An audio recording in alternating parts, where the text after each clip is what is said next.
Okay, so in this video, we are going to talk about what to do. Okay, now, number one, have a checklist. Okay, when you're about to trade. So every time when I'm about to trade, I'll look at, what I have to look for. Okay, when I'm trading. Okay, so let's say, for example, I want to look at the 60-minute chart every single time before I trade. Okay, so I have a checklist. Look at the 60-minute chart. Checklist. Look at pre-market resistance. Okay.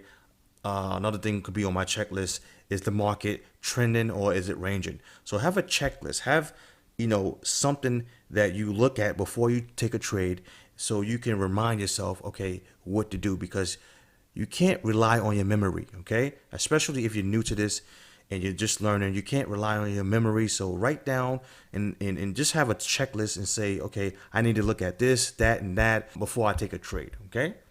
Number two, have a daily loss limit, guys. If you're day trading, have a daily loss limit.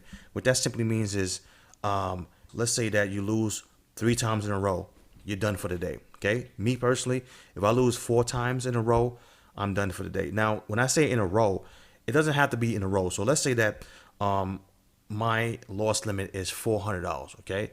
And let's say that my first trade is a loser, my second trade winner, my third trade loser, my fourth trade is a winner, and then all of a sudden I get a loser, winner, and then next thing you know, I get like two losers or three losers in a row. Okay, the losers don't have to be back to back. It could be I'm going back and forth, and next thing you know, I'm down $400. Okay, so if $400 is my daily loss limit, I'm gonna stop for the day. I'm gonna shut down my computer and I'm gonna go for a walk or whatever the case is. Because what's gonna happen is, if you don't have a daily loss limit, you're gonna basically continue to trade and trying to make back your money, and you're gonna blow up your account. Because trust, I done see it so many times. A lot of new traders, I went through it, okay, and a lot of new traders go through it. They're always trying to revenge trade and get back their money. So have a daily loss limit. Okay, if it's 3 trades in a row, if you want to make it 3 trades in a row, make it 3 trades in a row. Okay. Usually when I first started out, I actually made it 3 trades in a row. Now I can risk more money. I made it 4 times in a row. So it's up to you. Okay. But it's usually around either 3 to 4 trades. Okay. Number three, trade the market if it looks clear. We actually talked about that in the last video, guys. Please, I'm begging you, okay? If things is not clear, do not trade the market. Don't be a trader that is making a lot of money and next thing you know is giving it away because the market is not clear and they get chopped up. Okay, so trade if the market is clear. Okay, number four, withdraw your money and pay yourself. I see too many traders, okay, make money, okay, and then all of a sudden they lose all that money and then some. The reason why is because they have a lot of money in their account. Now they say, you know what? Wow, I can probably risk more. And then they risk more. And then when they lose more money, they're not used to losing that money. Okay. So they say, oh man, I got to get some of that money back. And then they add more. They try to risk more money to get back all that money that they just lost. And guess what? It's going to be disaster. So what I tell, people, okay, let's say that you started off with $1,000. Okay. And let's say all of a sudden your account is $5,000. Guess what? Pay yourself, okay? Maybe pay yourself $3,000. Now, when you pay yourself, you don't have to just basically, spend that money. You can just take that money out, okay, and put it on the side, okay? And then you want to have it just in case, okay, maybe you took a couple of losses and then you want to add it back to your account. But the reason why you want to take that money out is because it's going to come to a point where you're going to get too cocky, okay, and you're going to do something stupid and you're going to lose all that money. But if you took that $3,000 out, okay, and you do something stupid, you didn't lose that $3,000, okay? You still have it on the side. So that's the reason why you want to pay yourself, okay? Number five, guys, journal, okay?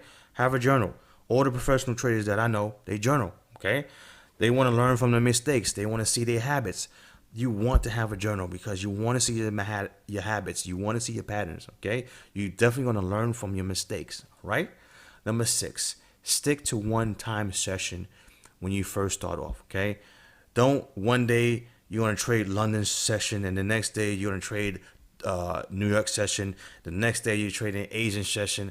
I believe you should stick to one session and stick to that session and master that session. And then if you want to, switch back and forth because you are consistent now, then you can do that. But when you're first starting off, I think you should at least stick to one session. Okay. Now let's say that you can't stick to one session because maybe your job or whatever the case is. Then yeah, whatever, you have to do whatever you have to do. But if you can stick to one session, just do it. Right. Number 7, guys, look at this course more than once. Right. A lot of people want to blow through a course and only just look at it one time. If you look at things one time, guys, trust me, your brain is not going to download all that information. Okay, so you need to look at this course more than once so you can get the information that you need, so you can remember all the stuff that's in this course. All right. Number 8, guys, back test. Please back test. And when you back test, you don't have to press replay, because they do have replay modes on these charts, but you don't have to press replay, guys. You can just look at a still chart. Okay, a still chart, just go back. Okay, and just look at a still chart. You don't have to just basically press replay. Look at still charts. That's what I do. I look at my still charts. And when I mean still charts, I'm talking about with no replay. Just basically looking at the charts, right? And I'm looking at the charts. I'm looking at setups, and I'm looking at, okay, when I went wrong, what can I do next? Okay. Because if I replay, that means I got to sit there for an hour or 4 hours for one day. Okay. 4 hours, you know what I can do if I'm just back testing still charts? I can probably go through at least 30, 40 charts in 1 hour. Okay. Or probably, I wouldn't say 1 hour, but at least go at least 10 charts in 1 hour or more. Okay. So when you back test, guys, that's going to help you gain confidence. Number 1. Okay. It's going to help you, just build good habits. It's going to help you remember the markets, and you're going to get used to the markets. And when you back test, try to, especially if you're new and you don't know how to draw the consolidations yet, practice on drawing your consolidations. Okay, your horizontal consolidation, triangles, the channels, the trend line breaks. Practice that. Okay. Number 9, guys, ask questions. Okay, if you're not sure, ask questions. You can ask students questions, or you can come to me and say, hey, Ben, I have a question. Can you help me on this one? All right. So this is the end of this video, guys, and I will see you guys in the next video.